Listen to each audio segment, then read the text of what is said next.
So we talked a lot about planning. Now we'll get into like the action of it, right?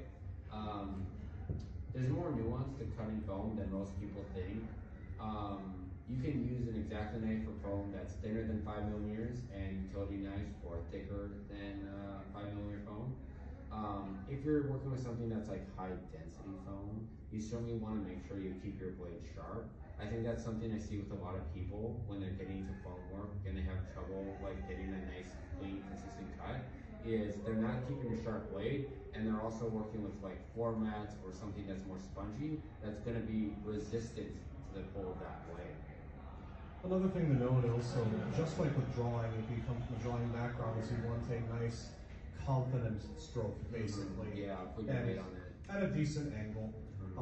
If you hesitate and go in between, you'll have some notches in there that you'll have to sand out later, which is not the worst, but it's certainly something that adds at least a little bit of extra steps. Yeah.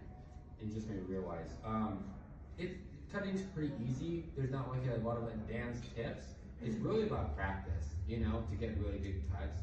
Like there are some things like if you're cutting like a circle, you know, instead of trying to cut like the whole half, I try to cut a corner of it, rotate, corner, cut, because then you get a lot of control over your cut.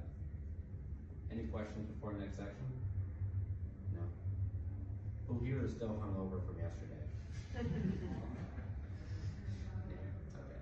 Okay. Yeah, I love it when they throw this on Friday and people come in high energy, so I won't ask too much of you guys. Yeah. So heat treating. Who here has